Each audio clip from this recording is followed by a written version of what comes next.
Welcome back to the Bottom Music Podcast. I'm Mike Rotondo. I'm Eric Varell. And I've been gone for a little while on tour, playing music with my band, The Plain White Tees. And while I was gone, Eric took it upon himself to interview a great musician, legend. The great Ron Modell. I had an opportunity he invited me over to his house, and we had a really nice afternoon conversation. And Ron, for people that don't know, Ron Modell he's the founding father, I guess you would say, of the Northern Illinois University Jazz Ensemble. Ron, he directed that for 28 years. The guy is a complete legend. It was an absolute honor to be in his house and to be invited in to hear some of the stories of his life. And he worked with all the greats, some amazing... Yeah, you're going to hear some really amazing stories that he shared with me. Here we go. All right, welcome back to the Bottom Music Podcast. Today's guest is Ron Modell. How you doing, Ron? I'm doing great, thank you. Yeah, thanks for being on our show. Unfortunately, Mike couldn't be here with us today. He's in Tampa performing with the Plain White Tees, and they're on a long leg of their tour right now, and he really wanted to be here with me. So Mike will chime in. We'll edit him in later on. That'll be great. Yeah. So there is a book on you. Yes. And I purchased the book, but I got to be honest, I did not read it on purpose because I wanted to hear a lot of it and be surprised and be able to react to it without knowing before we had a conversation. Well, it took 6 years to write that book. Did it? I didn't realize how much I had done during my lifetime, but one of the greatest trumpet players in the world is a guy named Vinnie DiMartino. And in his giving comments on my book, he said, you'd have to live 5 lifetimes to do all that you've done in your life. Wow. Of course, I'm just approaching my 90th birthday, so I've had time to do a lot of it. Sure. But it was almost preordained that I was going to be a musician because my mother, Esther, when she said I was an infant, I would cry all day until 5:30 at night. This was in New York City. A radio program came on with a great trumpet player named Clyde McCoy, who made famous a blues thing with mute. And as soon as he started playing the trumpet, I stopped crying. Really? And the whole program, I was completely quiet. And as soon as he stopped playing the trumpet, I started crying again. Wow. So I started hearing trumpets from the time I was born because my mother's 2 brothers were famous trumpeters themselves. One was Louis Davidson, who was the principal trumpet in the Cleveland Orchestra with some of the greatest conductors in the world from 1935 to 1958. And the other was Milton Davidson, rest them both.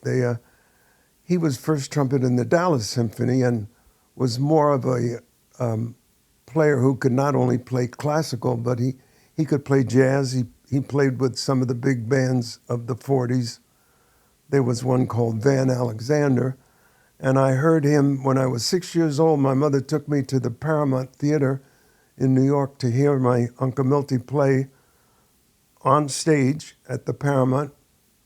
And Danny Kaye, a very famous performer in the movies, and he was the person being featured that week at the Paramount Theater. And during the intermission, my mother took me up to the dressing room of the featured vocalist, with a guy named Tony Martin, who was a very big name at that time, and had me sing for him at 6 years old. Wow. One of the recordings that my uncle had done with this Van Alexander. So about 10 or 11, I started studying the trumpet, and my first teacher was in the New York Philharmonic. He was the 3rd assistant first trumpet player, and he's a very sweet man and took me through a book called Edward and Franco Goldman, which was very rudimentary beginners. And then I was given a year later to the 4th trumpet of the New York Philharmonic named Sal Lubalin, and I was introduced to the Trumpet Player's Bible, which is called the Arbonne book. And then my third teacher was third trumpet and assistant first at the Metropolitan Opera from 1919 to 1949. And all we did was to study from one book called Rhythmical Articulation by Pasquale Bona. And that was to teach me how to transpose music to another key and also how to learn solfeggio, which is when you hear do, re, mi, like you did in Sound of Music. Yeah. That's called solfeggio. And then I hit the one trumpet teacher that I thought, the first three were great, and they were all sweet, sweet men, great dispositions for a kid, 10, 11, 12. But my fourth teacher was a guy named Murray Karpolowski, who was first trumpet in Pittsburgh with Fritz Reiner, but he came to New York and became the lead cornet player in the City Service Band of America with a conductor named Paul Laval. Was on the radio every Wednesday night in New York City. But he was a slave driver. He didn't have that same laid-back, nice kid. He took out some of the most difficult books and had me get right into it. And at one point, when I was 16, I guess I got a little too cocky because he gave me an etude to learn from the Clark 3 book. And I thought I had learned it perfect, and I played the whole thing for him. And he said that was all wrong. So if you can believe having the chutzpah nerve, I took my trumpet and I almost shoved it at him, and I said, well, you play it for me, which he did louder than I have ever heard any trumpet player play it, anything, and then took my trumpet, put it in my hands, and said, we're done. You're not studying with me anymore. Oh, my goodness. And I went home and I cried. I was 16. I cried, and my mother and my two uncles, they were... Well, he called one of them and he said I was a cocky kid, which I was. But I pleaded and cried. My grandfather called, rest him. And he finally took me back. And the first words he said to me when I came back from my first lesson after being thrown out was, let your actions do your talking. And he was a great teacher, great player. And then at age 17, just having graduated high school, I was engaged to go on an 8.5-month tour with a Broadway show which featured one woman, a very great actress named Cornelia Otis Skinner, which she and Samuel Taylor, a great writer, had written, called Paris 90. And after being on Broadway over a year, they decided to take it on a national tour for 8.5 months.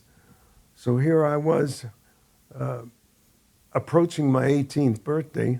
I had to lie to get on the tour because you couldn't go on the road till you were 18. Sure. So I told them I was 18. But we left September, and November 11th, I had my 18th birthday.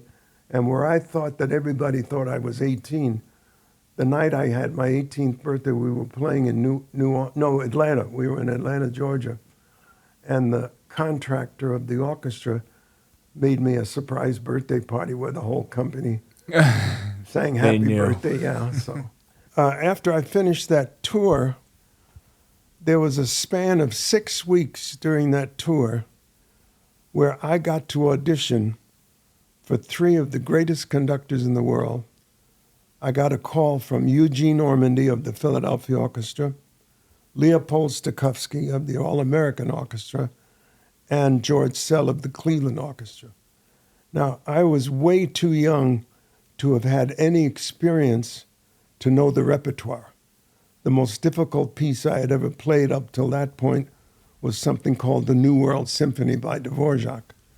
When I played auditions for these 3 great conductors, and I only had one trumpet, which when you join a major orchestra like that, you're going to have 4 or 5 or 10 trumpets, some in different keys to make things sound the way they should. And they all said the same thing. They all told me, you're very talented, but you need to be in a smaller orchestra than a major orchestra, like go to Dallas or Houston or some city, St. Louis, and get 3 to 5 years experience of learning the repertoire. And then Eugene Ormandy said to me, after that, call me again. So 5 years to the day, I called him in Philadelphia, which was number one orchestra. And he said, oh, my boy, I'm so sorry. 3 weeks ago, I just signed Gil Johnson to be our new principal trumpet in Philadelphia. He was playing first trumpet in New Orleans. Wow. And I had been in the Tulsa Philharmonic in Oklahoma for 6 years. So I did my 6 years in Tulsa. I did 4 years in Tulsa, got my, not master's, my undergraduate music degree, took a year off, went to New York City, and there was a big craze in 1958 of Latin music. Latin music all of a sudden exploded in New York. It was a place called the Palladium. I hooked up with a band called Joe Cuba and his sextet, which became an octet when I joined it. We added another trumpet and had a new book written. And I love Spanish music. I love Latin music. Absolutely. And it was the rage. It was really the rage. In the middle of that year, my Uncle Milty, who was then playing first trumpet in the New Jersey Philharmonic, needed to have an operation on his third finger on his right hand, which, as a trumpet player, you need all your fingers. And so he asked me if I'd sit in principal trumpet for the rest of the season, which I did. And then all of a sudden, the harpist with the Chicago Symphony called me and said, Vladimir Golshman, who had been conductor for 27 years in St. Louis, wanted to hear me play. He was going to take over the Tulsa Orchestra, which I had just left a year. They doubled my salary. They gave me another full scholarship to the University of Tulsa. So for another 2 years, I played and got my master's. And during that last year of Tulsa, I kept getting calls from Northern Illinois University, a man named Stan Ballinger. He said, you have the qualifications, which is very hard to find. We want you to come here not only to teach classical trumpet, but we want you to start a jazz program. There's never been a note of jazz played here at Northern, and stage bands were popping up all over the country in all the high schools and colleges. Well, to make a long story short, I left the Dallas Symphony. I had 9 years with the Dallas Symphony, so in 1969, I came to DeKalb, Illinois, and I put up a sheet that said auditions for the new NIU. I called it the NIU Jazz Ensemble. 60 kids showed up. I had to cut it down to 20. Wow. And the very first year, I had heard from a good friend of mine who was vice president of the Southern Methodist University. His name was Zane Knaus. He said to me, you can have the greatest product in the world, but if nobody knows about it, you're going to sit there with your product. Sure. He said, get out there. So I took the NIU Jazz Ensemble the second year on little tours to small towns like Newark and Serena and Rockford and all of a sudden the word got out that there was a really good jazz program starting at Northern Illinois University. And by the third year, which would have been 72, fourth year, 73, we did our first record album, which I had to go to the foundation, the university foundation, and get a loan from them. Okay. And tell them that we would sell they were 33 LPs at that time. We'd sell enough to pay you back. I think we borrowed $2,500, and within the first year, we would take the albums on tour with us, and they were $5 a piece. So yeah, it took 500 albums to get the money in. But then all of a sudden, our explosion, where we had that one breakout concert, like you hear big artists have one record, they have one, was in 1978. We were invited to be the guest band at the National Association of Jazz Educators Convention, which was held in Dallas, Texas that year. And we had over 1,000 jazz educators from all over the country, that high school and junior high and college. And we were the host band that night for the big Saturday night concert, and our soloist was Dizzy Gillespie. Wow. Who was, just absolutely fabulous. And we were on an 11-day tour with Dizzy Gillespie. I started touring the 4-state area of Iowa, Wisconsin, Indiana, and Illinois. And every time we'd get that month off during December to January, I'd take the band out for at least 2 weeks with a big name artist like Louis Bellson, Clark Terry, Marvin Stamm. And the kids were having a real taste of what it was like to be on the road as a musician. Sure. And there was no other school doing that. Oh, I mean, we were out for 2 weeks staying at different motels every night. And how was that being funded for the show? Yeah, what I would do I'd figure out what it would cost for the motel and what a per diem would cost for food. A lot of the schools that we went to, all of them, we did clinics, so they would give us free lunch. I would charge the school exactly what it would cost for the bus, for the guest artist, and for the hotel and food. I never tried to make money. Yeah. We just, if we could make our expenses, that's the way we did it. Right. And we went from, believe it or not, $500 a night or $300 a night.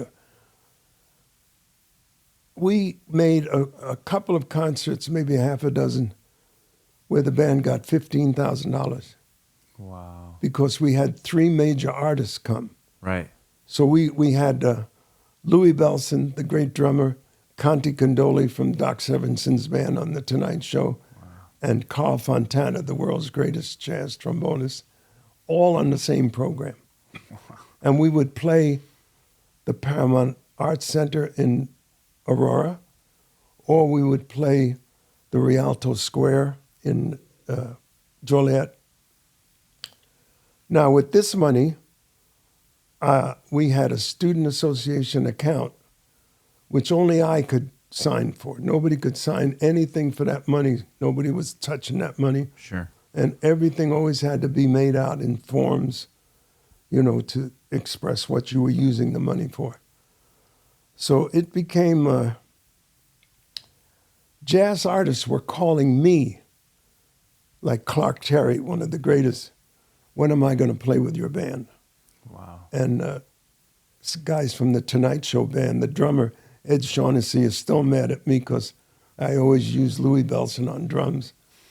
But we had so many great players come, and every one of them, they felt they really got to know the band because it wasn't just one night, it wasn't just one concert. Right. And they were on the bus together. Sure. So they were asking questions that they would have. How would you like to sit next to Dizzy Gillespie for 11 days and pick what an experience you gave not only yourself but all those kids. The kids, and also the fact that we went into little towns. We went to towns that had never heard big band like that. Sure. And what I did was my mentor was Leon Breeden, who was the director at North Texas State. I never played at North Texas State, but he was my mentor. We became best friends. And when I started my program, Leon Breeden said to me, if half your program is student composed or arranged, you will have reached the apex of what a program should be. Awesome. So every program that we played had at least 50% of the kids in the band their own writing. So we were getting a taste of what their feelings were. And I always included, like in the early 70s, Chicago, Blood, Sweat, and Tears, No all kidding. the groups that. So when we went to a high school, those kids went crazy because hearing that music was their music at the time. Genius. Yeah, and we had great reviews that the principals would write, the head of the chair, the music department, and the president of NIU, and say, what a great thing you've done. Yeah, absolutely. Coming out here. And the parents, they'd all come out at night, and there were certain times when we'd have, instead of going out for dinner, I thought, what a wonderful thing. When you have young kids in clinic situations, a lot of them are too shy to ask a question. Mm-hmm. So what I did was we'd have a clinic with the high school band, and then the drummer in my band would go home with the drummer in their band, and just with his family have dinner. The fourth trumpet player would go home with the fourth trumpet player from that band. You can't imagine how the questions came flying out. Oh my gosh. And it was just, and not only that, but they got a really good taste of saying to themselves, boy, I'd like to go to Northern Illinois and be part of this band. Right. So the recruiting part of it was built in by our clinics and our touring. Sure. And the fact that I tried very hard, and I really did accomplish in my own mind a family feeling among the kids in the band. There was never competition. Yeah. Once in a while, certain guys, but in 28 years that I was there was really not. One of the nicest things was when we were touring and one kid happened to come from the town that we were playing that night and didn't have any solos, somebody in his section would say, why don't you take my solo tonight? I love that because, in music there is competition, but at the end of the day, I feel like with our bands, it's all the best for the music. Absolutely. It's always at the end of the day, it's about the song, it's about the record, whatever it is you're playing for the music. You're not playing in competition with each other, even though there is a lot of that, but I think that gets pushed aside once you get down to actually playing with the instrument, in your hand. The most important thing for me, I don't know how many times I said it, we did over 600 concerts that I counted, but the last thing those kids ever heard from me when we entered the stage to start the concert was, go out there and have some fun tonight, make music. Right, absolutely. That's what we say. We tell the crowd all the time, we say, let's have some fun tonight, and then we get into our first song, and it's just the most important part of trying to warm up the crowd is, hey, let's let loose. This is fun, not supposed to be, And a lot of people after the concert, I can't tell you how many people came up to me after a concert and said, boy, those kids looked like they were having the most fun ever. Yeah. I said, yeah, why shouldn't they? I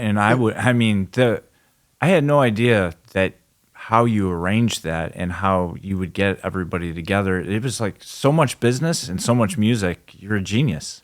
Well, I had good experiences in my youth that sort of showed me you have to connect with the audience. Oh, yeah. I went to a concert one night. I won't name who the artist was, but world famous. And my beautiful wife, Kathy, and I sat there, and the music was great, but the artist had no connection with the audience. Sure. And it just became dull. Yeah, sure, absolutely. And so the first couple of years, audiences here in DeKalb, people would tell me, we came not only to hear the great music, but half the time we never know what you're going to say on the stage. I must tell you one story that was so illustrative of what I would do on the stage, because I never knew what I was going to do on the stage. But there was a period of time in April every year that the Student Association would run the Erotic Film Festival week, and they would show X-rated, triple X-rated films in the theater behind the ballroom called Sandberg Auditorium, and they would charge. And then they would take all that money from those 5 days, and the rest of the school year, they would purchase or rent first-rate movies And any student at Northern that had a student ID card, on the weekend they could go to the movies for free. Huh. Incredible. So yeah, so here this one night, it just happened that my spring concert in April fell on one of the nights of the Erotic Film Festival. So just as the band was getting ready to go on the stage, I said, when I say this, you do that. So I got out there and played one tune to warm up. Then I looked at the audience, which numbered 2,000 in Ellington Ballroom. Wow. And I said, you know, when you get on a plane before they take off, they always say, this is flight so-and-so going to so-and-so. I said, so I want to give you a minute or two if anybody in this audience came tonight thinking they were going to the Erotic Film Festival. That's right behind us in Sandburg. So I'm going to wait a minute. I'll look at my watch, and if you want to get up and go. So I kept looking at my watch, and the audience was getting hysterical because at the end of 2 minutes, I turned around, my whole band was gone.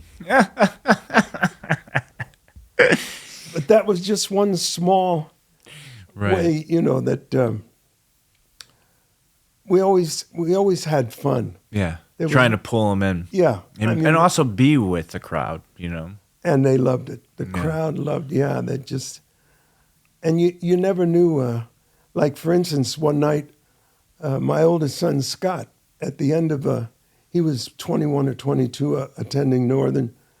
He was a sports journalism student. And toward the end of the concert, I had no idea he was going to do this. He just came up on the stage while I was introducing a number, and he put his arm around my shoulder and said to the audience, in case you don't know it, this is my dad. Within 5 seconds, one of our sax players named John Gary, a black student from Waukegan, ran up to the microphone, put his other arm around my shoulder and said, in case you don't know it, he's my dad too. We had another African-American student named Tony Wiggins, who was a ball. He's a minister now. But on a Thursday night, the band rehearsed from Monday to Thursday, 3 to 4. And then I didn't see him till Monday. So one Thursday afternoon, I said to the band, tomorrow morning I'm going in to have my first cataract operation. So I'll see you guys Monday. So I came into school Monday morning at 9 a.m. And at that time, so many years ago, I still had a patch over the eye that they had done. At 9 a.m., there was a knock at the door. I opened the door, and it was Tony Wiggins. Wow. And he looked at me, and the kids had nicknamed me Mode. That was always the nickname. So he said, Mode, how are you? And I very slowly lifted the bandage, looked, and I said, oh, my God, Tony, you're black. The whole bottom floor came. People were hysterical because he had a laugh that was very contagious. Yeah. And all the people who taught on the first floor came opening their door to see what kind of person was laughing like that. Sure. But that was the kind of thing that, you know. Open love. Yeah. Yeah. I just. Friendship. In my book, there's a sentence that really sums it all up. There's a sentence where I wrote, my mouth never saw a stop sign. If somebody gave me an opening, now I didn't mean to do this in any other way other than comical, but my first year at Northern, my ex-wife was in her 9th month with our son, Christopher, and she was really sticking far. I mean, it was a big pregnancy.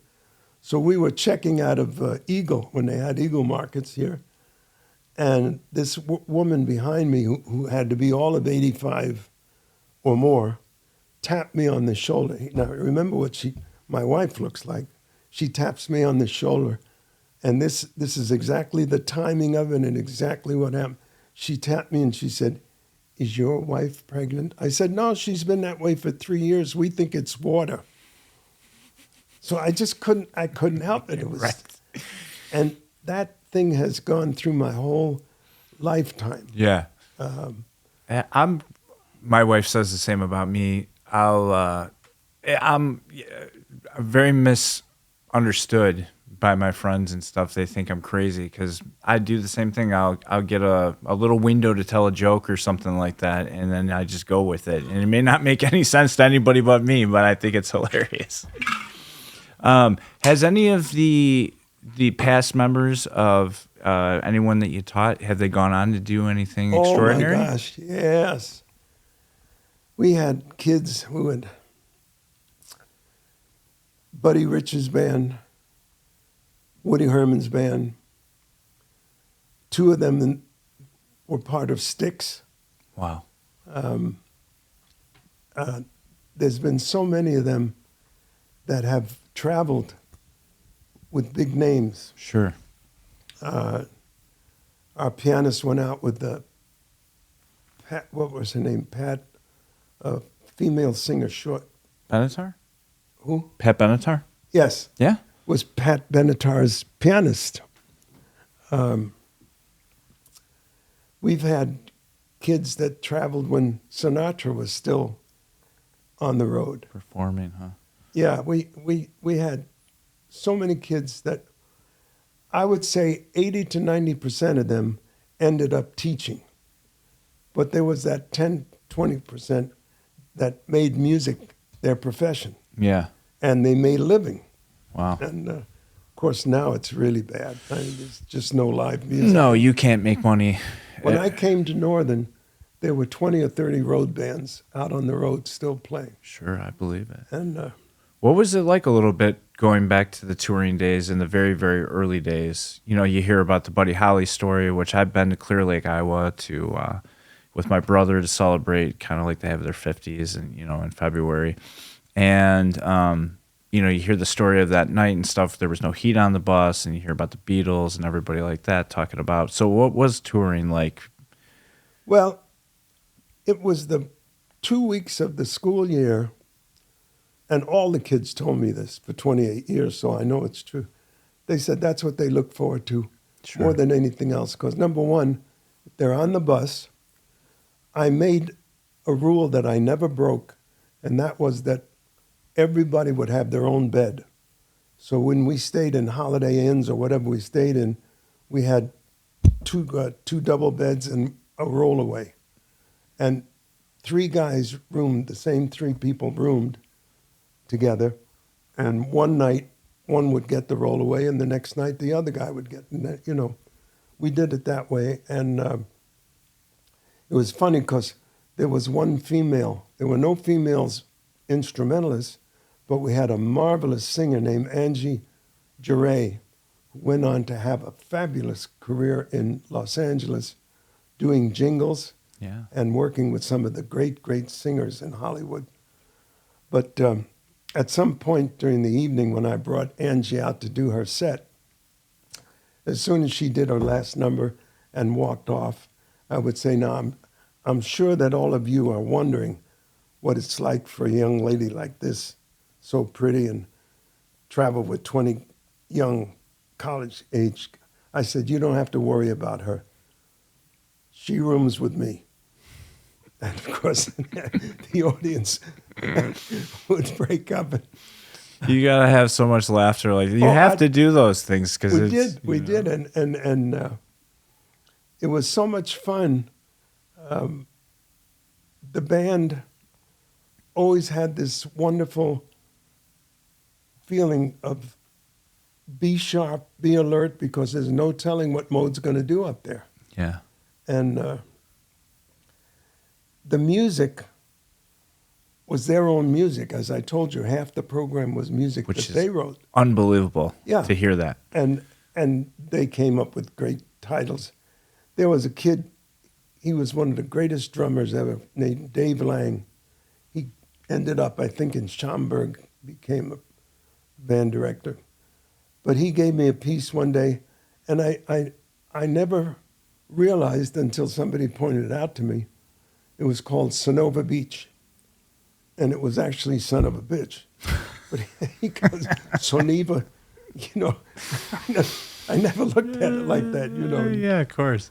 But it was the most wonderful thing. Now, once in a while, I encouraged all the kids to write. Once in a while, a student would bring in a piece that was just horrible. And that's when I would stop the band from rehearsing after we had read it. And I'd say,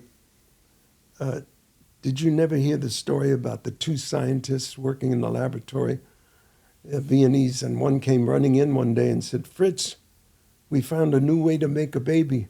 And the other scientist said, "What a shame, the old way was such fun." And then I'd say to the student, "Go back to the drawing board. Right. Start again." That's a beautiful way to put it. Well, they loved it. And if I thought, and the band agreed with me, that it deserved to be recorded, we did 13 albums, of which every album is at least 50%, some 100% of all student composition or arrangement. Oh, how wonderful. Yeah. Very, very cool. When you would tour, so like nowadays, obviously we wear jeans, ripped up jeans and whatever, but you were dressing to the nines when you would perform. Yes. What was it like to find laundry and stuff like that? At the hotel. At the hotel? Yeah. So you would just basically, would Yeah. you be in charge of that, or would you put somebody in charge was of that? their thing. There was one player in all 28 years that the section came up to me and said, "You got to get this guy to take a shower." And that's a little hard to do, as a teacher and Sure. a father, But we cleared that up.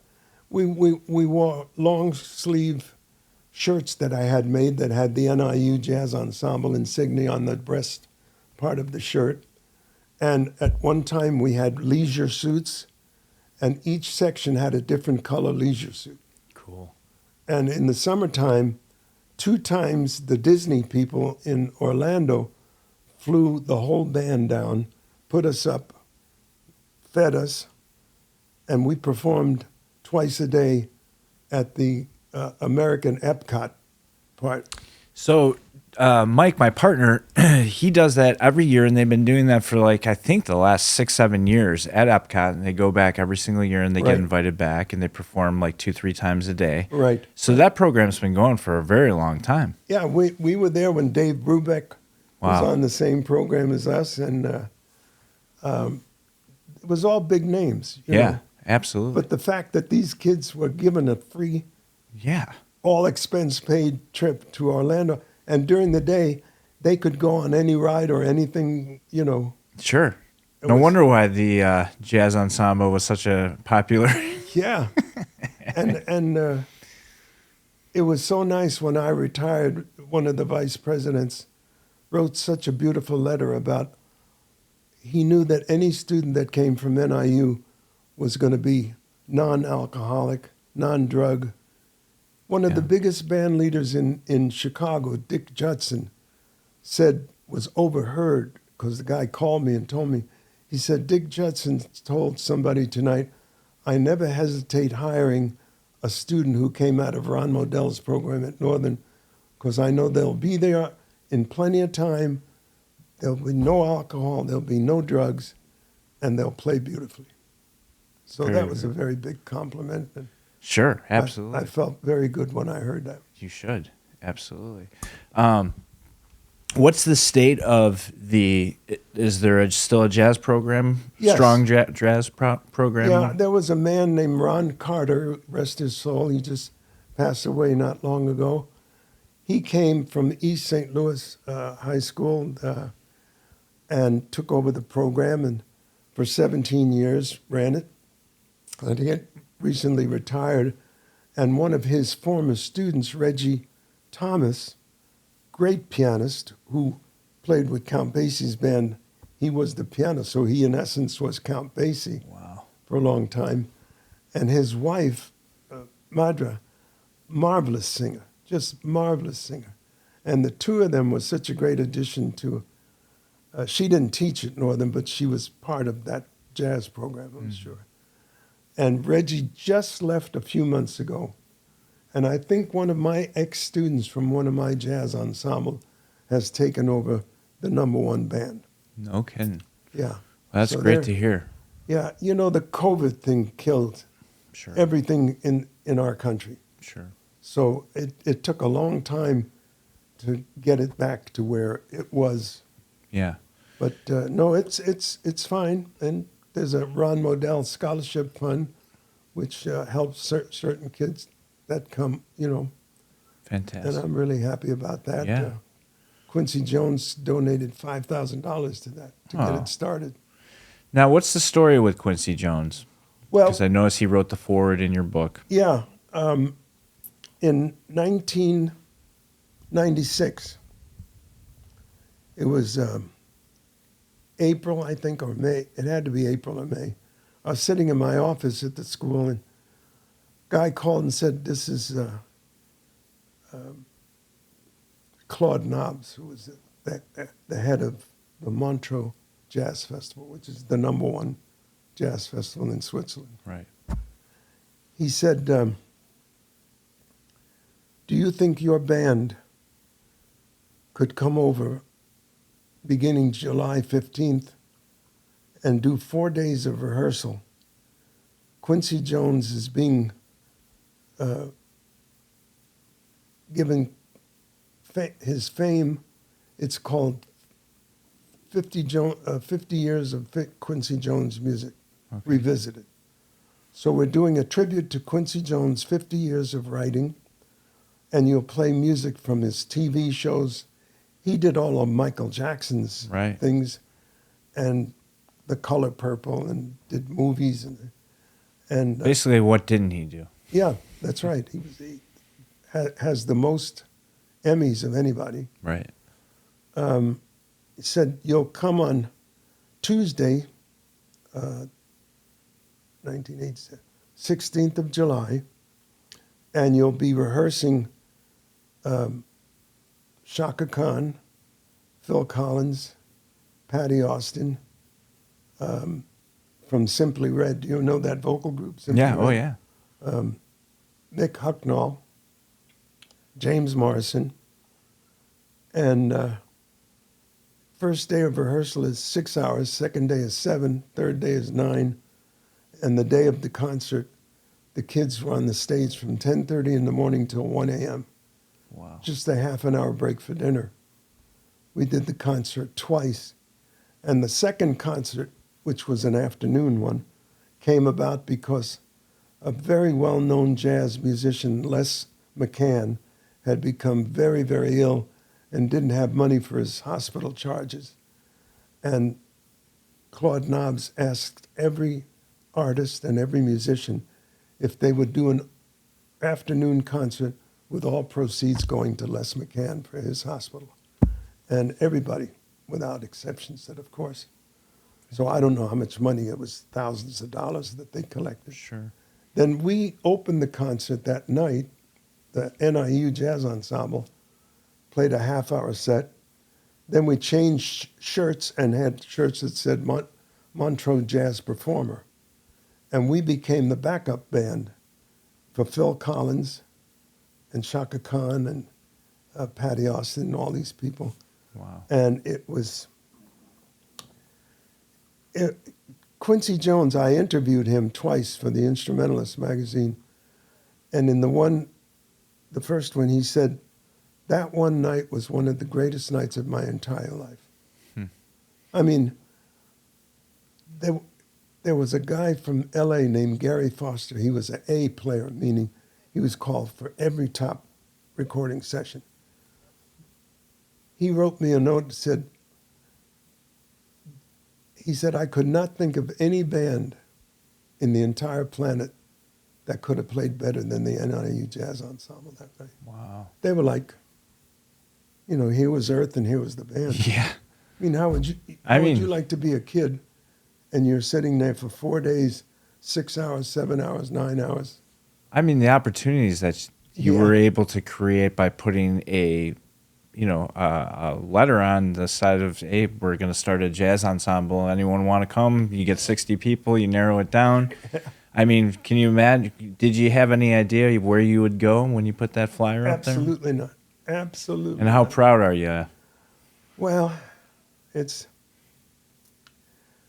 When I get into bed some nights and I look at Kathy, because I've just been out here listening to a 1969 or 70 or 71.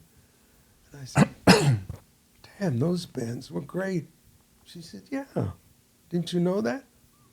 I mean, each band didn't try to outdo the band before. They just felt a tremendous responsibility to keep the level at that level or higher. So they were, you know. Yeah, creating. Yeah, it was. I think when you create, in my experience, creating comes from somewhere else. You're just the instrument, you know. And as far as when you start writing a song or something like that, you want it to be a hit, of course. You want it to do good. But I think it's more about just let whatever is inside of you be written and come out. And it doesn't matter if it's good or bad or whatever. You had something to say that day, you know, and it can be adjusted, or sometimes you got to throw them away because you can't always write a great one, you know. But you know when you got one. Absolutely. If it touches you, or someone else says, "Hey, what was that?" then you know, you know. Yeah. And you're not going to touch everybody. I always tell my brother, we could write a dozen songs or one song, and there's going to be 10 people in the room, and there might be one person that actually likes that song. That's right. It's just that's how music is. It doesn't always register with everybody because we're all such unique individuals, you know. I tried to make the kids really have in their mind what I had in mind. I said programming is one of the most important things. In fact, when I had my mentor, Leon Breeden, heard my band at that 1978 conference in Dallas, and we had breakfast the next morning, and I was so anxious to hear what he had to say. Sure. And he said, your band not only played great, but you programmed it great. Because you have to think of it as a building block. You know, when you start out, most bands start out with a barn burner. Yeah. And then immediately I dropped them back to where the people could sit back, relax, and hear a slow bassy, like Count Basie blues or something. And then I started with letting them hear a famous Stan Kenton piece, the original arrangement, or Woody Herman or a Buddy Ray. I gave the first half of the program to letting me program for the audience. Yeah. The second half was all student composition. Sure. Or the solo artists that we had with us. But there was always a thing about you have to be very careful when you program. Right. Think about it. Does this follow this?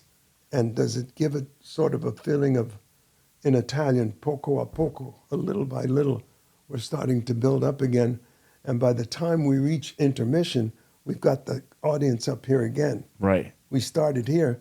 Now we have 10, 15-minute intermission. We're starting here again. Now we have Dizzy Gillespie coming out to do the whole second half. Right. Better not be late from the bathroom. Right. So programming was very important. And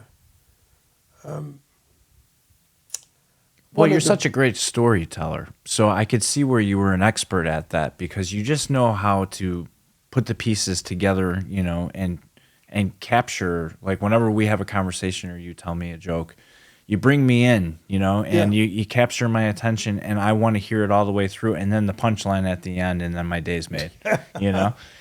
So I could see where I never obviously had the opportunity to watch you. I'm sure there might be some YouTube videos or something. Oh, absolutely. Yeah. So plus, there's that album of the Quincy Jones concert. Right. It's called Quincy Jones and Friends at Montreux. Okay. 1996. 1996. 1996. Okay. You should get So it. yeah, oh, absolutely. And where are some places our listeners could hear if they want to dive into you a little bit? I think YouTube. Just put Northern Illinois University Jazz Ensemble, 1973 to 2007. Okay. That was the period that I was there. And I was going to tell you, there were, thank God, only a year and a half where I had to deal with two members of the band who won the audition. and turned out to be a problem. I never had a problem. I mean, because we were a family. We were a family.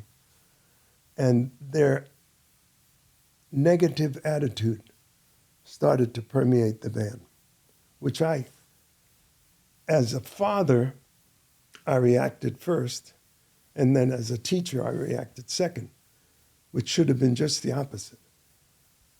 The minute they did what they did, I should have immediately called a separate meeting, have one come in and see me after band, and then the next day the other one, and just simply said, this is the way we've been running the program.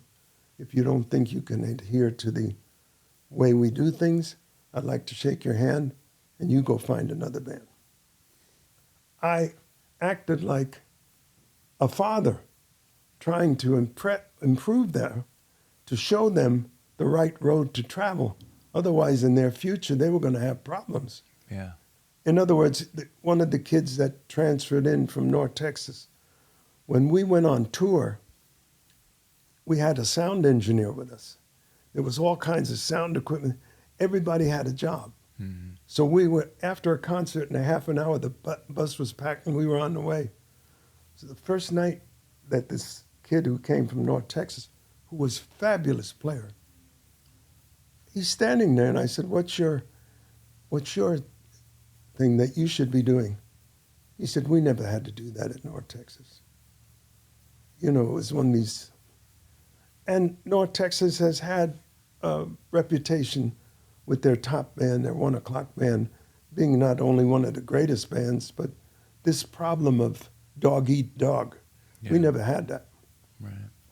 And the other guy was just, it turned out that the first guy I just talked about, it took him a couple of years to call me after he graduated and apologize profusely for his behavior. Yeah, it takes wisdom and time, right? Yeah, yeah.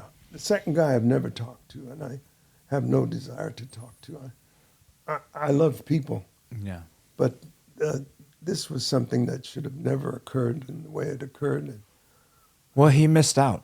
Yeah, yeah. The opportunity that you were giving everyone at school to go, I mean, I can't even imagine if that was offered at my school back in the day. Yeah. I would have, I mean, that's all I wanted to do. Yeah, but all we had was the local VFW down the street.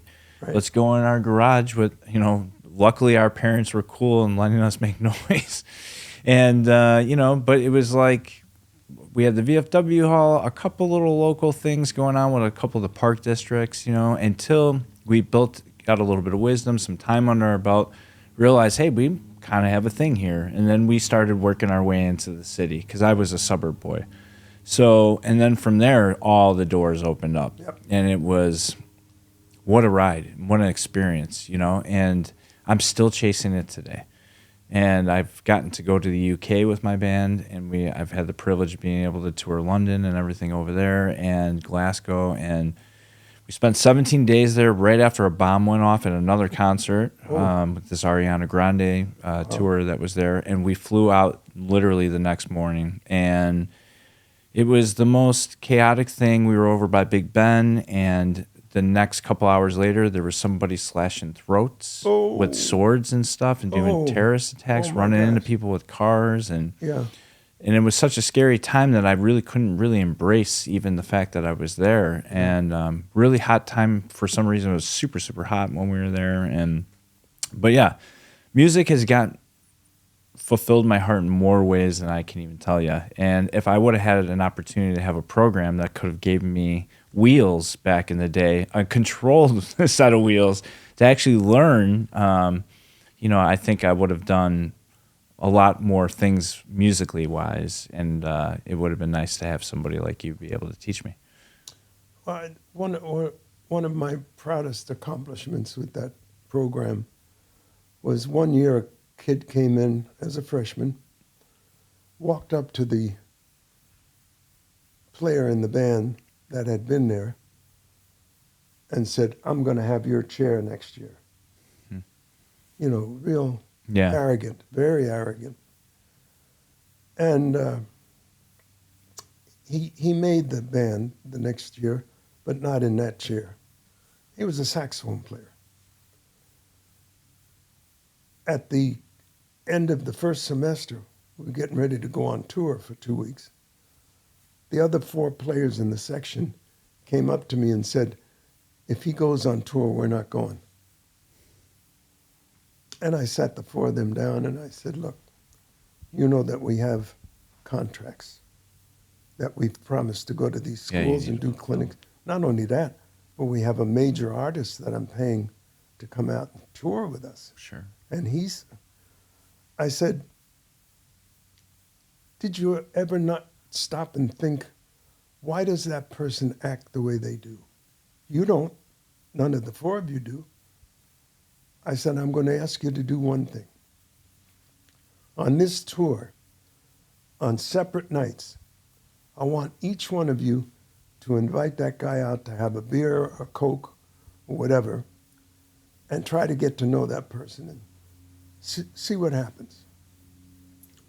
Now, a whole year and a half later, in the spring of the following year, we always gave a $100 certificate and a trophy to the person in the band who the band, through secret ballot, had voted contributed the most to the success of the jazz ensemble that year. A year and a half later, that kid won that trophy. No kidding. Yeah. Yeah, sometimes it takes the masses to bring in the one drifting, you know? And that was a genius way of trying to... Well, I just said to them, you got to look at it and just say, why does that person act that way? You don't. There's so much of that going on in life, and I think that's an excellent way of doing that. Sometimes you just need to look at yourself and just back up a little bit and then just go from there and, you know, give somebody an opportunity to be them, you know, and be friends with them and find out, you know, without digging too hard, just like you said, just see what happens, you know. I had one other kid I got to tell you about it, who I got him a full scholarship. And all of a sudden, we were being harassed with phone calls. And, you know, they were just somebody harassing us. Yeah. And it got to the point that I finally went to the police, and the detective said, do we have permission to put a trap on your phone? 2 days later, the detective came into my studio. He said, do you know these 2 guys? I said, yeah. He said, that's who's doing it. Wow. And it was one of those 2 guys that I told you about. No kidding. It got to court. Really? Oh, yeah. And in the court in Sycamore, what was horrible was that one of these guys, his parents were both school teachers. Oh, my goodness. And here I had not only gotten him scholarship, but he was having problems. I remember one time in the hallway in the music building, right where it was, he was crying, and I put my arm around him, and I took him, and I quieted him down. I did a lot for him. And he was harassing my family. So in the judge's chambers, the judge looked at me and said, what do you want me to do? I said, I don't think it deserves any jail time, but I certainly would like to see you give him the maximum fine, these guys. Yeah. And they were fined $500 apiece.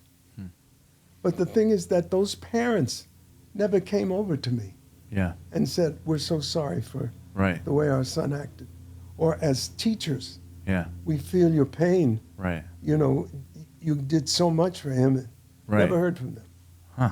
Unbelievable. But that's only 2 instances I gave you. Yeah. You know, out of 28 years, that's pretty good. Yeah, that's really good. Yeah. How about if you're okay speaking about it, your father's side of music and stuff like that? Mother's side. Yeah, your mother's side. So that all came from your mother's side. Yeah. How about on your dad? Well, my dad's folks came from Poland, from Warsaw, and I had a picture of my father as a young boy playing the violin. Okay. I mean, all kids had to take an instrument. Yeah. Which is still the case in Europe. You know, music is as important as absolutely McDonald's. Yeah. But No, everything came really from my mother's side, and um, we had such a good example put before us. Sure. My two uncles, who are two of the greatest players, and they were treated by the older people who came from Europe. My grandmother and grandfather from my mother's side, rest of them, came from, if you saw the movie or you saw Fiddler on the Roof, Yeah. they came from what was called a shtetl, which was a little town like Tevye Yeah. lived. And it was called Bialystok. 6 months a year it was ruled by Poland, and 6 years it was ruled by Germany. Or Russia, I'm sorry. Yeah. It was. Yeah. And the whole attitude, and I understand as a kid growing up, we always saw that Oriental people had the highest respect for older people, for the grandparents of their, and it was kind of the same, except when my Uncle Louis would be touring with the Cleveland Orchestra, and they'd come to New York to play Carnegie Hall every year. My God, you at my grandmother's house, there, folks, you'd think that the King of England was coming for dinner. I mean, there was this, there's a thing called Bialystoker Kuchens, which are, when you go to a bagel place in Skokie or any place that has a Jewish bakery, Kuchens were Kuchens. They were like pizza crust made into a roll. Yeah. And it had onions in it. And my uncle couldn't get Kuchens in Cleveland. They'd have 4 dozen packed up for him to take back to Cleveland, which he would then freeze, you know. Amazing. But it was unbelievable what went on. And my poor mother, rest her, she being the girl and the daughter, she had to take on everything, make sure that everything was just, Yeah. you know. Incredible. I'm also Polish. It's Slovak, Czechoslovakian, whatever you want to call it. Yeah. But our family meals were pretty extraordinary. I wish I would have learned to make more of the meals that my grandmother would make, because Right. Pierogies. yeah, I'd never get close to anything that we would have as kids. Where can people find your book at? Oh, it's easy. You just call Amazon. Okay, so it's on Amazon. Is It's it on Amazon. anywhere else? Is there a website or anything? No, there's, well, yeah, there is a website, Marco Publication, but you're so much better off just calling Amazon. Yeah, just getting it on Amazon. That's Yeah. where I got it, on Amazon. So I didn't know if there was other outlets to get it or not. You know, I'm not sure because it's been so long. That book came out in 2014, so it's 10 years old now. Yeah. Who convinced you to write the book? My wife, Your wife did? Kathy, my beautiful wife, kept on my case. She said, you have, with all the experiences that you've had. Right. I mean, I didn't tell you when I was doing that show with that actress right out of high school. When we got to L.A., the second morning I was there in L.A., the conductor took me to Paramount Pictures. And at 10 o'clock in the morning, I was standing there next to Bob Hope, Arlene Dahl, and Rosemary Clooney, watching rushes of what they had just. Wow. Another time I was at the MASH set all day, Wow. watching them. How cool is that? I mean, the kind of experiences that I had Right. with all of these people, and a lot of them I became friends with and would come to our home, you know, and you'd be surprised how ordinary they are. Right. You know, you don't think of it that way because you have them in a certain way in your mind. Sure. But yeah, we had opera stars. Opera was my favorite music. Of all the music I ever played. And the only thing I never played in my life was a circus. And the reason I didn't play it was because I didn't have that kind of endurance to put the mouthpiece on for 3 hours and then take it off. Sure. It was so, but I did do the ice capades. which was almost as hard as the circus. Yeah, I can 'Cause imagine. The Icecapades was one act after another. Right. And we only had 3 trumpets. There was no assistants. And I got to tell you, the first night I was there was a world-famous female ice skater named, she did a commercial on TV for Bic pens, Aya Zanova. That was her name. She'd put a Bic pen on her ice skate and skate all the way across and then take the pen off and it would write. But the first night after we did the Icecapades, this was in Amarillo, Texas.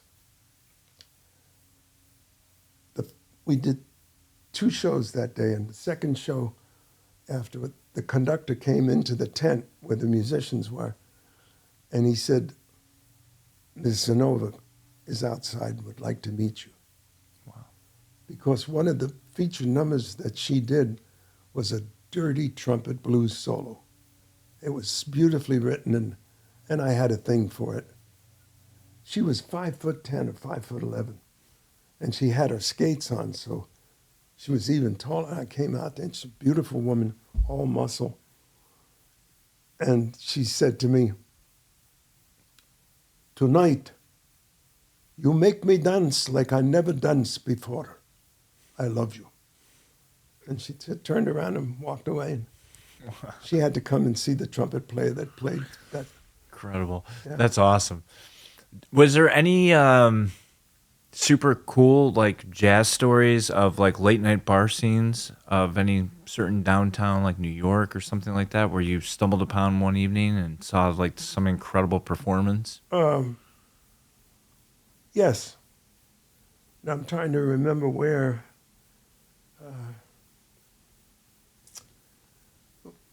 James Moody, rest his soul, like a brother to me.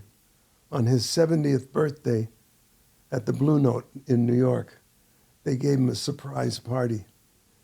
Every jazz player that you can think of was there. We were sitting at a table with Tito Puente, who was the #1 Latin, he and his wife. And sitting behind him was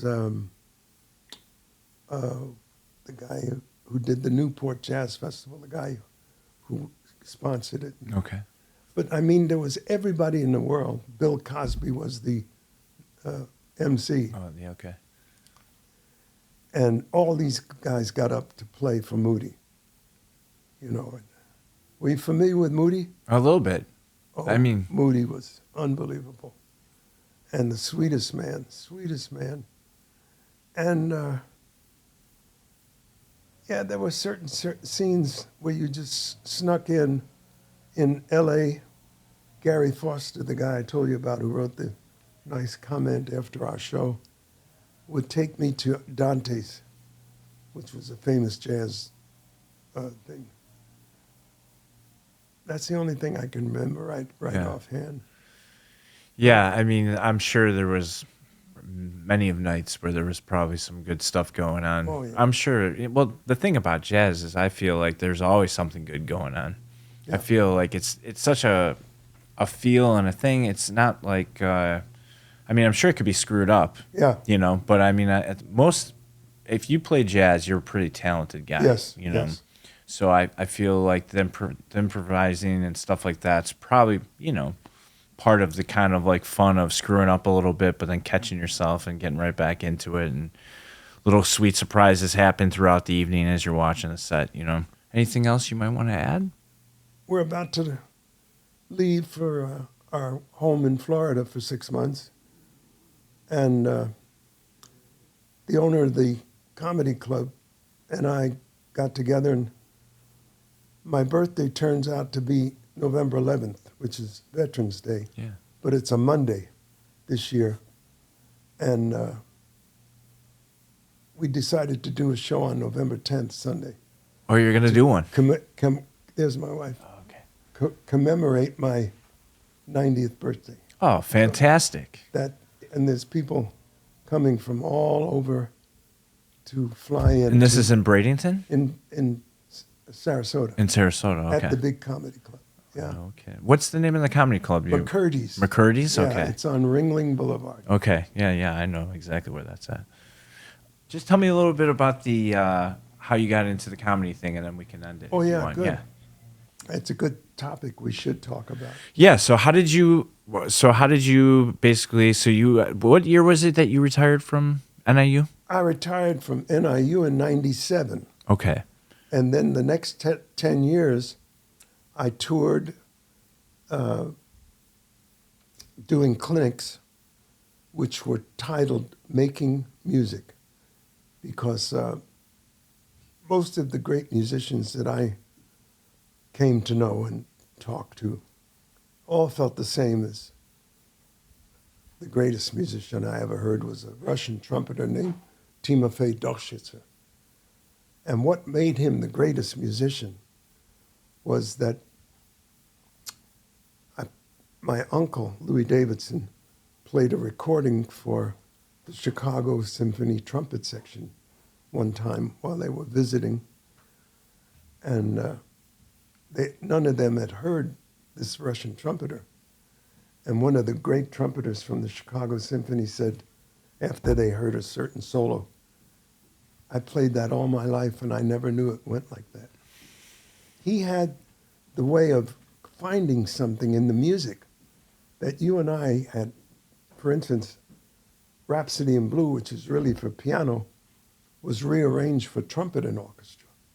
When you hear him play it, no American player ever got the jazz out of it that he did as a Russian. Yeah, crazy. Incredible. I want you to look him up. Yeah, I'm going to, for sure. So during that 10-year period, what did that consist of, like, basically? Touring, going all over the country with Kathy. We were driving and going to different places, different parts of the country. We went to New England, went to California when Dorschitzer was there. And that's great. So Kathy got to go with you Kathy always with me. Always with you? Yeah. Beautiful. Once I left, and she left Northern a few months after I did. Yeah, because she worked there as well, right? She when I met Kathy, she was working at the provost's office, and I came home one day, and what year was it? Yeah, it was 1996.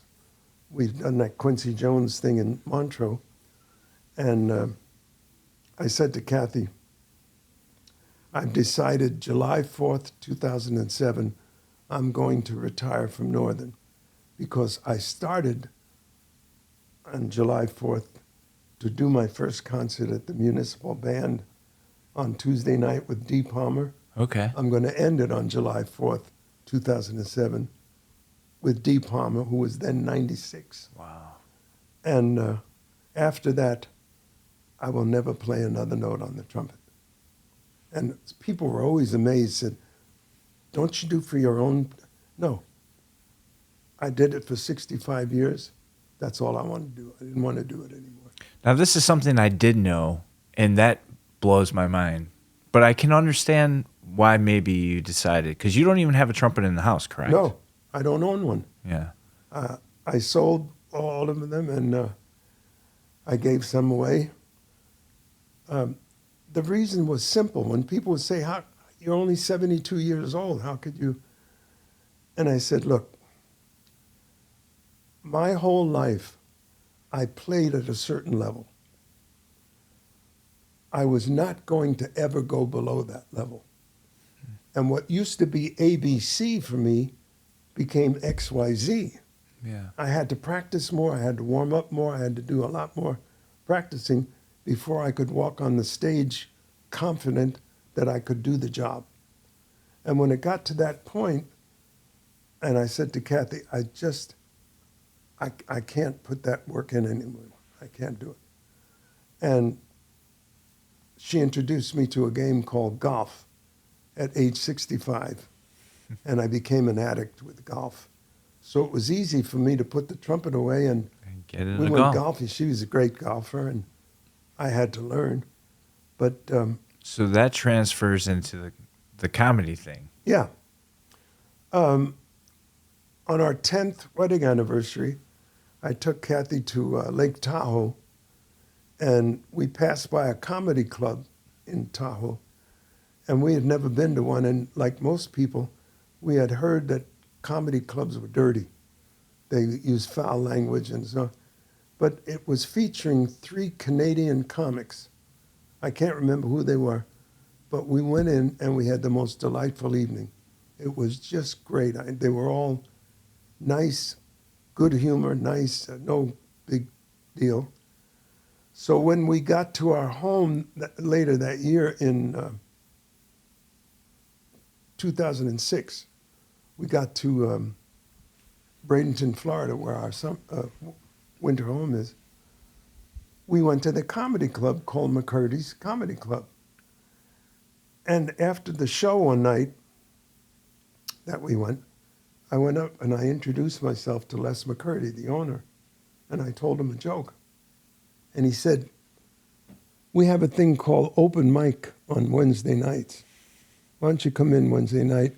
I'll give you 5 minutes." So I went up there for 5 minutes, and as he says, he killed. So he said, "Why don't you come in next Thursday and do 10 minutes? I came in the next, killed. Then he said, Les McCurdy said, "I have to do the final thing to find out how really good he is. Every comedian in the world that does a comedy club will tell you that the late show on Friday night is the hardest audience you'll ever come. They've been there since 5 o'clock. They've been drinking, and they've worked all week, and they come to the comedy club, and the late show started at 10:30. So it was a very rough crowd." He said, "I killed again." So he said, "I want you to work here. I want you to be my guest comedian. I'll open the show, you do the middle, and then we bring on Rosie O'Donnell or all big name comedians. Traveling. Yeah. And after 16 consecutive years of appearing, only in the winter, only when we were there, I do a week in January, which meant 7 shows in 5 days. Wednesday, Thursday, and then 2 Friday, 2 Saturday, 1 Sunday. Then I do another week in April, same thing. And I started to develop, I didn't know it, but after I don't know how many years, people were coming up to the owner of the club and saying, "Has the old guy been here yet?" Because I was 30 or 40 years older than any of the comedians that were coming on. So you became that kind of staple. And I always got them because when I walked out on the stage, Kathy would tell me, the audience got very quiet and looked at, what is this guy going to do? And here's my opening joke for 16 years. I would come out, say, good evening, ladies and gentlemen. So happy to see you here. And, everybody knows it's no fun getting older, but there are a few perks. So I want to tell you about an old man who went to interview with a human resources manager for a job, and the manager immediately asked the old man in one word, "What is your weakness?" And the old man said, "Honesty." And the manager said, "I don't think honesty is a weakness." And the old man said, "You know what? I don't give a shit what you think." So after that, I had them all of a sudden, what you normally hear, glasses banging together and people talking, the room got very quiet because they wanted to hear everything I was going to say after that. Now, I will admit that I have looked up a couple performances on YouTube, and I had to watch them over and over because they were so great. So thank you. Yeah, you gotta. So McCurdy's on YouTube, right? In Bradenton, Florida. Yeah. Yeah. So you can also find Ron's stand-up acts for 16 years. 16 years. 16 years. There's a bunch of them up there. So my last one was March 9th, 2022, and the very next week was when they closed down the United States because of COVID. Okay, so that was kind of forced you to kind of put a halt to it. Yeah. What made you move to Bradenton? Friends that we had from this area here, which used to go down there, and we both found this wonderful place called Terra Palms. Sure, yeah, I know. It was originally called Plantation Village, but they changed and sold it. And it's on the West Coast. It's 10 minutes from Sarasota. So for us we used to have to travel over an hour to go to Tampa to get a plane and then drive from the airport in Tampa or have somebody pick us up. Right. Now we're 12, 13 minutes from the airport. Yeah. Very so, nice. Yeah, it was very good. Yeah, I actually worked at the airport at SRQ there for I don't know how many years it was. I think it was actually it was short lived. It was a year, and then I worked at Marina Jack's parking cars over there where I met Brian Johnson, the lead singer of AC/DC. He would hang out there and live there basically every single day. And the Beach Boys guys, they were all the time. Brian Wilson. Brian Wilson, yeah. Yep. And by the way, on my concert November 10th, somebody who lives in Sarasota and frequents the comedy club, when he found out, called up the owner and said, I want two tickets for Ron Modell. wow. Just, Dickie Smothers. Really? The Smothers You brothers. got to be kidding me. No. Yeah. So you're going to perform again? Just once. Just once. Yeah. My health is such that I can't stand anymore. I have a walker. But the last couple of times I performed, they'd bring out a bar stool with arms, and I'd get out there and get up on the stool, and I could sit there. It's the greatest feeling in the world, and I don't remember which one of the 16 years that I came home one night, and without thinking, I just looked up and I said, thank you, God. Thank you for giving me this talent to be able to go out and make people laugh hysterically Yeah. and forget their problems. I think one of the things I've learned from you, knowing you in the short time, 4 or 5 years now that I've known you, is the joy that you bring to me and I've seen you bring to other people. You have a gift, and I think that is something that you really love to do, is give joy to people. Yeah. And obviously it's very clear from your career and what you've done. You're just a very kind soul, and you can tell, the little things that I watched on YouTube and stuff like that. I've never seen you actually play the trumpet yet, but I'm sure there's plenty on there that I'm going to discover. I'll get you a copy. Yeah, for sure. But I can only imagine what I'm about to hear, and I'm looking really forward to that. I didn't want to pre-listen to anything, like I said, or read the book, because it's sometimes for me, I feel it's better to kind of learn as you go, But yeah, I can't even tell you how much I appreciate this taking the time and inviting me into your house and Kathy, and being able to learn more about history of the Northern Illinois Jazz Ensemble, and where you took that from a flyer on the wall. It was so incredible how far-reaching the name NIU Jazz Ensemble. The phone rang one morning, and this voice said, "Is this Rod Modell?" I said, "Yes. I am calling from India to tell you I have your recording, and it's wonderful." Wow. And those were the days, Yeah. Yeah, that's where you had to somehow mail that out there, or probably wasn't coming digital. No. It was LPs, and well, we started with LPs, then we went to cassette, then we went to CDs. Yeah. I can't tell you how disappointed I am in the generation. I mean, it's very cool with all the technology, obviously, that we're recording on now and what you can do with it, but I have like an old soul, and to be able to travel with our records, or in our merch, and be in a little van with each other, not some big tour bus, and just travel the world, get lost, all the things that come with that, having to take truck stop showers, just all the fun things. You don't know what's going to happen day by day. You're just trying to. Exactly. Our per diems were $10 a day. Right. You know what I mean? I don't know what they get these days, but I mean, I can't imagine your per diems probably were even a quarter of that. I gave them breakfast money, because at that time the hotels were not serving breakfast. Right. And they usually had their lunch paid for by the school we were going to. And at night, I gave them $7, and that was good to get a steak. Yeah, or whatever they we're needed. Going back to early 70s. Sure. Yeah, exactly. So yeah, but as things went up, so did the per diem. Yeah. What was your favorite year of playing music? I mean, I'm sure all of them have something special about it, but was there one particular decade that stuck out where it was just absolutely on fire? Well, I had three idols.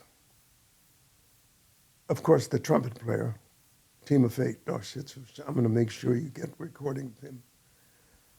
Playing for him in Madison, Wisconsin, where they were having the Trumpet Guild conference meeting and getting to meet him. We were pen pals for 35 years. Wow. Plus, I sent him so much music and tapes and cassettes. But my other two idols were Mel Torme. Oh, no kidding. And I can't believe that I had just started dating Kathy in 1988, October.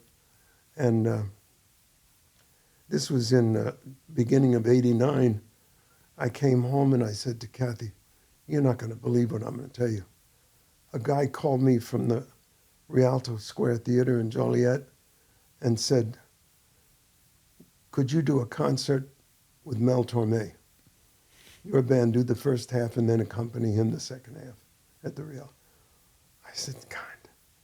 So Mel and I had become friends. So that was no, small thing. I mean, that was, and then at the conclusion of the concert, Mel Torme told this big audience at the Rialto, he said, for years I've heard about Ron Modell and his band. And he said everything they said was true. It's fantastic. See, I mean, you don't even know the people that you've touched. No. I'm sure there's probably thousands of other people out there that you're highly respected that you don't even know that, bow down to you on a daily basis, probably still. And then the other one, opera music is my favorite music. I enjoyed opera more than any other, but I enjoyed all music. In fact, I told all my students that sometimes you're going to have to go play a gig where you hate the music. That's when you're going to play the best you ever played because you're making an effort. Right. To really, and it was true. I mean, you get on a certain band that was a Mickey Mouse band and had terrible charts, and that's when I played the best. I once asked the greatest trumpet player in the world, who was first trumpet in the Chicago Symphony, Adolf Hirschet. I said to him something about, how do you get up? You're doing the same program 4 nights a week. You've already played it as great as it will ever be played the first night. How do you get up for 2, 3, and 4? And without hesitating a second, he said to me, I have never left the stage of any concert doing all to the music that I wanted to. And beautifully said. Yeah, I mean, that was him. But it was such a joy for me to realize that one night when I looked up to heaven and said, you've given me this great talent.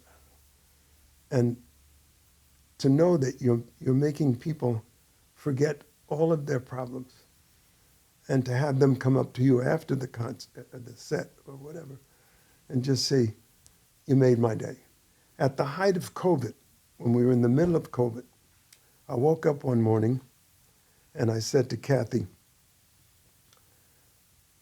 from now on until COVID leaves us, I am going to make a minimum of 6 people every day laugh, whether it's on the phone or at the store or wherever I'm walking on the street. And I never missed. Yeah? I never missed. And there was one particular joke that you could tell anywhere, any place, kids loved it. But it was about a guy that walked into the library and he said, can I have a hamburger and fries? And the librarian said, sir, this is the library. He said, oh, I'm sorry. Can I have a hamburger? So, that was so beautiful. And then there was a wonderful story. I broke up a woman in the store up here that we shop. I can't remember the name, our supermarket. Oh, Chinooks? Chinooks, yeah. About an atheist who went deer hunting one day, took a shot at a deer and he missed it. So he sat down to reload his rifle. And in a few seconds, he turned around and standing directly behind him was an 8-foot grizzly bear. And this atheist looked up to heaven and said, if there truly is a God, you'll give me a sign right now. The next thing he heard was the bear saying, thank you, Lord, for the food we're about to receive. And it just, but it was so nice to, people are so kind, because when I go to the supermarket to shop, I got to use one of those electric carts. I can't walk anymore. And everybody, if they see you just the slightest trying to get something, they're right over there. Yeah, Come over to you and can I help you? And there's still a lot of great people in this world. there's a lot of great people. I heard a really good joke this morning, and it was a guy said, my wife left a note on the fridge, and it says, this isn't working out. Goodbye. And he said, I opened the door. It worked just fine. That's very good. I can't tell jokes like you, but you know. Well, the thing with jokes is timing. Yeah, timing is everything. Timing is everything. And, I'm going to tell you this one because I think everybody will get a big kick out of this. But again, at the height of the COVID, everybody had to wear a mask. So picture a young female nurse walking into a male patient's room at the hospital. And as she gets closer to the male patient who has tubes coming out of every part of his body, he's got an oxygen mask on, and as she gets very close to him, he says, are my testicles black? And she said, what? He said, are my testicles black? She said, I don't know. He said, are my testicles black? So she lifted up the sheet and she looked down. She said, no, your testicles are white. Then she took off his oxygen mask and he said, are my test results back? Everybody with a mask on could imagine it could happen. Sure. Right, absolutely. It could really happen that way. And a lot of times it did. But it was just a joy. Just a joy. One last question for you. How important is a mentor, or has your mentor been in your life for you? Well, would you suggest everyone should have a mentor? Oh, yes. Yes, you need, for instance, when I first started the program and I was auditioning kids, and all of a sudden, the second or third year, I made a rule that just because you played in last year's band, you don't automatically get in next year. You got to re-audition every year. That left it open for freshmen and sophomores to have a chance, because as you got the experience, that was something you couldn't fight. Right, right. So I would have the kids. This one year, I got a kid who was a freshman who could play just a bit better than the junior that was sitting in that chair. And I immediately called my mentor and I said, what do I do? I'm really stuck about this. He said, make the rule that the best players play with the best players, because that's how they play off each other. Right. That's how they learn. Huh. So if that kid, just has a little bit more than the kid who's that's been there for 2 years and proved himself, keep that kid. Yeah. This kid's going to have 2 more, 3 more years to make the top band. Sure. Yeah, I mean, you hear that in life. One of the biggest things is you want to be great at something, just hang around with someone that's great, That's absolutely right. I always say that about overweight people. Yeah. If you want to look skinny, hang out with fat people. Yeah. No, that proved to be a very good suggestion, because during the years there were contests in the auditions and I didn't audition by myself. I had my TAs to sit with me and the other band directors. We had 2 and 3 big bands. So there were 5 of us, and we had to be pretty convinced for somebody to make the top band. Yeah. And, once you made the top band, I think probably only one or 2 times in 28 years did I have to remove the piano player or the trombone player that was in last year's band. He just didn't make it. Yeah. Somebody played better than he did. Huh. A lot better. Have any of your children gone on? How many kids do you have? 6. 6? Wow. One passed away, so 5. One lives in Montana. She's American Airlines. It's small, very small airport. She's not a stewardess, or a flight attendant. She takes the luggage and stuff. Okay. I have a son in Naperville who's been in insurance for 35, 40 years. Another son that lives in Japan that teaches English as a second language. Wow. Another son, if you were familiar with a publication called The Onion, Yeah. he was senior vice president before Onion was bought out by the Spanish-speaking. No kidding. Yeah, he is such a great. His name is Josh Modell, and when he wrote a book for Onion, which he did 70% of the book, it was, what was the name of it? Anyway, they would tell like one of the stories that my son Josh. The topic was 10 great songs nearly ruined by the saxophone. And then he would give you the list, of the songs. And, what was the name of that book? But Josh, who 2 years ago on Netflix, he and his 2 partners had a special they had done on Jeffrey Dahmer. Oh, really? Yeah, he was involved in that? He was one of the 3 writers. No kidding. See, they had two Jeffrey Dahmer things that week. One was the gory one, and he was the one with the 2 guys. There was no gore. It was a expedition to try to find out why was Jeffrey Dahmer the way he was, what perpetrated him. And, like, he killed his first person at 18. He was 18. He didn't kill his next person until he was 30. And then he went on a spree. Yeah. But Josh, everybody, when I went up to the Onion office, he was like, and he's so laid back. He is the most laid back.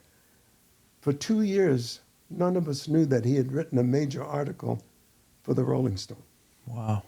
He was head of the AV. Kind of a hush-hush. Yeah, he was the Pearl Jam Vedder. Yeah, Eddie Vedder. Eddie Vedder had never given an interview to any publication. He met Josh, and there was a 3-page interview in The Onion with Eddie Vedder. Wow. And this is my son, Josh. I got called once to fly up during January from Sarasota to Indianapolis to play a concert at a state convention. The next afternoon, I was back at the airport, going back to Sarasota. And Josh called me at the airport on this little phone here. I still have one of these. Of course you do. That's beautiful. He calls me and we're talking, and he's, Dad, how'd the concert go today? I said, Josh, it was a wonderful concert, and particularly because one of the things I played is from the opera Turandot. It's called Nessun Dorma, and I have performed that perhaps 30 or 40 times in my life, and never once in that amount of times, never has it not happened that after the concert, either one woman or many women will come backstage and say, you made me cry. And Josh immediately said, Dad, the first time you play it right, that won't happen anymore.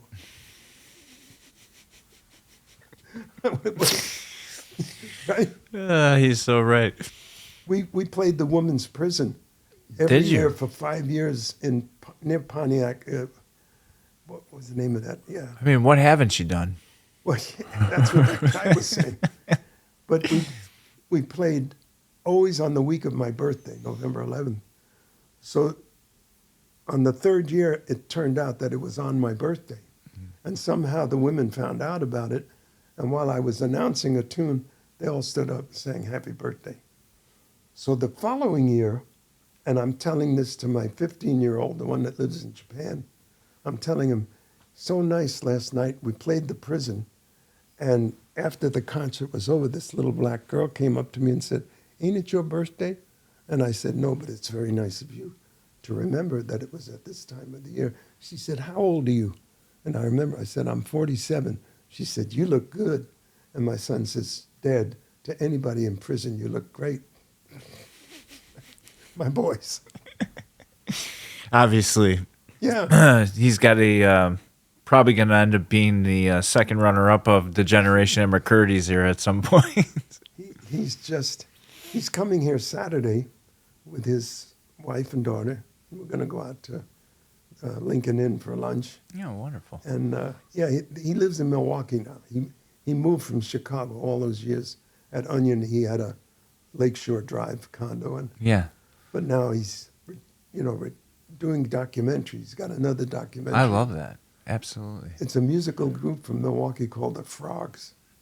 You might look it up. Huh? Yeah. It's not on yet. It hasn't been sold yet. My brother did for Channel 11.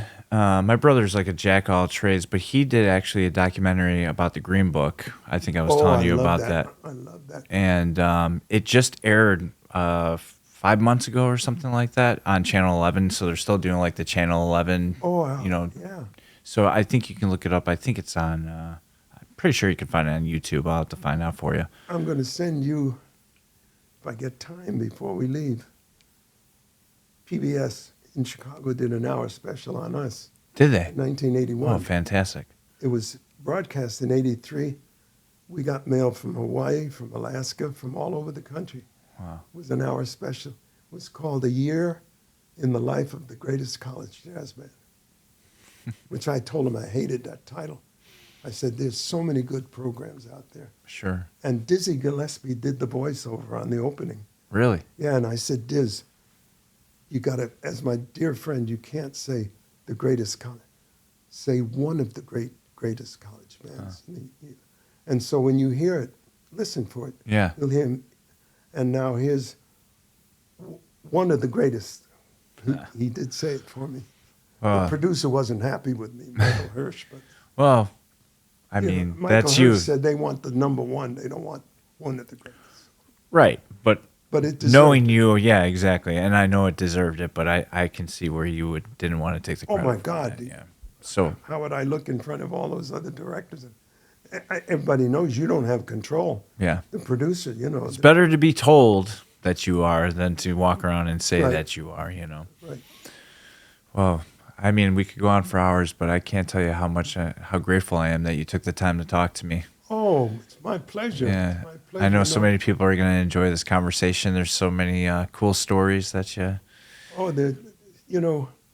having had all of these experiences, like one night, one of the greatest, if not the greatest playing experience was playing lead trumpet for Tony Bennett for 2 weeks. Oh goodness, you in didn't tell me Dallas. about that. Well, yeah, we were at the Statler Hilton Hotel in Dallas, and the guy who wrote the column for the Dallas Morning Star, or Dallas Morning News, I'm sorry,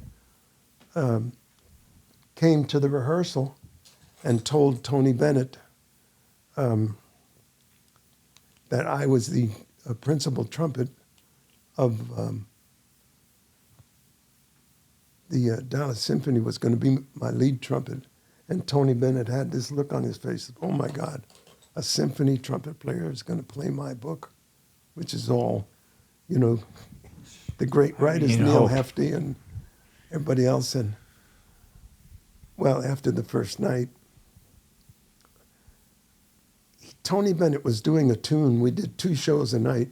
And in the first set, he had a thing called The Glory Road, which was a gospel. And in the very beginning of it, the band would play a chord, chum, and he would go, the glory road, chum, the glory road, chum, the glory. And on the third one, on the third night of our engagement, I did something that I heard a Jewish cantor do in the synagogue one night with his voice. Instead of just going dum, I went dum, and it sounded like you're in a synagogue. And right in the middle of the show, he turned around and looked at me and said, I don't know what you did, but write it in. I love it. So after the show, he asked me what I did, and I told him. And so he said, did you write it in? I said, I don't know how you could musically. There is a term called Doit, D-O-I-T, And if you put a curve going this way after the word Deut, it means Deut. Or if you do it down, it goes. So I put that in, and I put 2 words, think Jewish. So it's kind of like our chicka chickas on guitar. There's no way of really saying that. You just know if you're a guitar player what a chicka chicka is, you know? let me just get this down here for a minute. There. Because that sun, when that sun starts hitting the windshield of my car, in this case your car, it just gets on my... There was another time where we did a show at the Pines Hotel in the Catskill Mountains, you know, where that had all the resort hotels. And the guy that Sinatra said had the greatest vocal cords of any singer he ever heard, Vic Damone. You know who Vic Damone? No. Vic Damone was a singer at the same time as Sinatra. Okay. And he was the one that... I'm embarrassed to say that I don't know that. Well, look him up. Vic Damone was like the singer of... all the singers said he and Tony Bennett, you know, Tony Bennett had a style and Vic Damone had a style. But Vic Damone had pipes that was so beautiful. And they came to do a show one day, and right at the end of the show, the conductor that was with him took me by the hand. He also conducted for Sinatra. Took me by the hand into Vic Damone's dressing room where the owner of the hotel was there with some guests. Just barged in, didn't he? He said, Vic, without this guy, we wouldn't have had a show tonight. Wow. Yeah. I mean, come on, Ron. Yeah. Wow. Yeah. There was a story you told me a while ago, and it had to do something with a New York apartment, and it was a teacher, or it was somebody, and you got dropped off with it was a cab ride or something. Oh, that was my father. Oh yeah, tell me about this story. Well, the old Polo Grounds, which was where the New York Giants baseball team played until they moved to San Francisco. Okay. And I was playing with a Latin band. This was 1958, and Latin music had burst on the scene with a huge explosion. So we got invited that night to be one of 3 bands.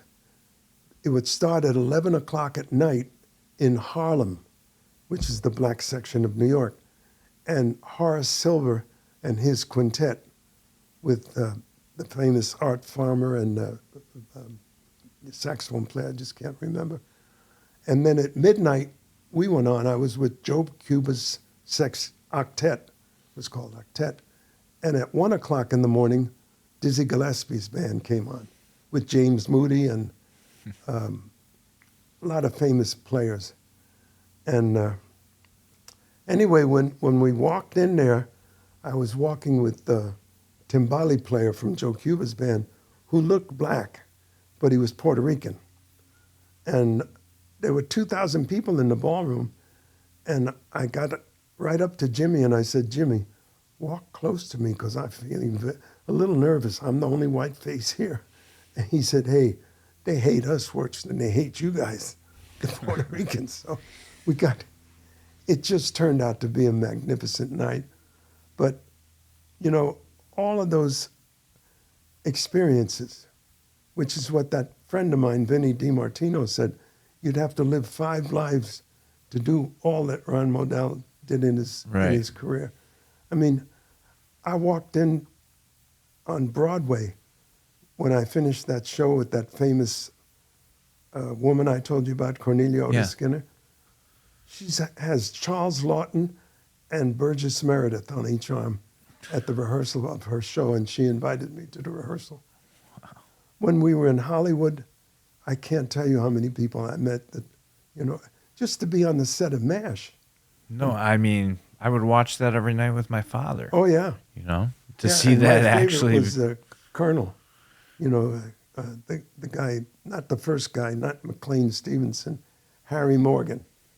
I got to meet him, and he was great. Wow. He was great. Alan Alda and I had a few brief moments because Alan's wife was first clarinetist in the Houston Symphony, and I told Alan that I was first trumpet in the Dallas Symphony, and that we had done an exchange Yeah. Dallas went to Houston. Houston came to Dallas. And he was very sweet. Very sweet man. Would you, if there was a young musician out there that was frustrated with the way that music goes these days at trying to make a living and perform and stuff like that, not so much what advice would you get to them, but how do you feel for the musicians these days that are out there, like especially young kids that are going through college through the jazz, program, and maybe they want to write for TV and and all that stuff's going to the wayside too, especially now with the whole AI and all this stuff. How do you feel for music these days? Well, I would give you the same advice. There was a young man I had heard at a high school, and a tenor sax player, and I wanted him very much to come to Northern. And his parents said, no, he's got to make a living. And I'm going back 30, 40 years now. When you could. He said to me many years later, he came to the Chicago Jazz Festival and came to see me afterward. And he said, Mr. Modell, I really made a big mistake. I should have gone with you to Northern. I said, well, what are you doing? What have you been doing? And he took out his business card. He's with Price Waterhouse, making at this time $80,000 a year. And I said, you didn't make a mistake. Are you still playing the saxophone? No, that's your mistake. Where you were in Price Waterhouse, there were probably people in the same situation as you. You went through high school, you played in a good program, good jazz band, good symphony band, maybe even an orchestra in a big school. What you need to do, and I want you to do this Monday morning when you go to school. That's him. He was going to school. I'm sorry, he was working at Price Waterhouse. I said, I want you to take a piece of paper and write on it, wanted, musicians for small quartet or quintet, sextet, please contact so-and-so. He had about 30 names. And he got together with groups.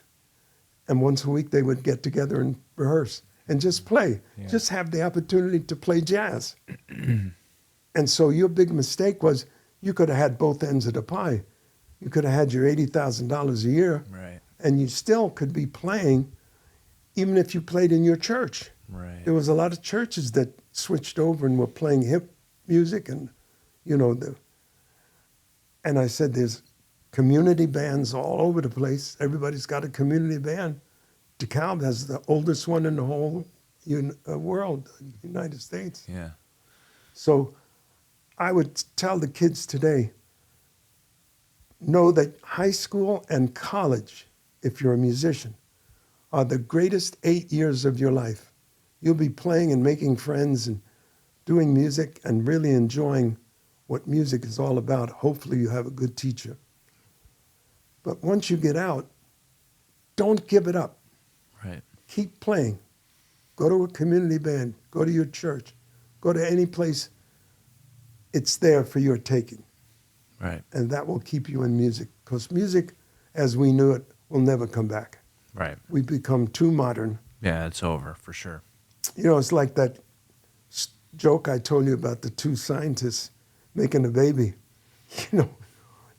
The old way was such fun, but we can't do it the old way anymore. You can't. Right. Like you said, AI is taking over a lot of what we do. Yeah, we would have to break the internet in order to go back to the way things were, Exactly. Doesn't mean that there isn't a way that some, maybe this generation or a generation before them will say, enough's enough. Like records, you didn't think records would come back. Records are the number one selling thing now, That's right. So, everything does make a comeback. And I think now maybe we'll get back to doing it for the sake of art. Be great. Instead of making money. And then hopefully, maybe you can make a few bucks to make the art and mass produce it, But you got to do it because you love it. And that's something that was really hard for me to understand in life.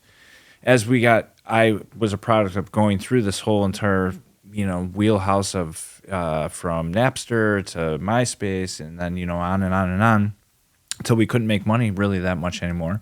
And I realized that with the wisdom and the years, you really did it because you really loved it. You were hoping to make money and be able to get a little bit of fame and fortune from it or whatever. But now you wish, I'm glad that didn't happen to me, because I never got to the point where I was a super famous musician and I had to, wear a disguise down the street or something like that.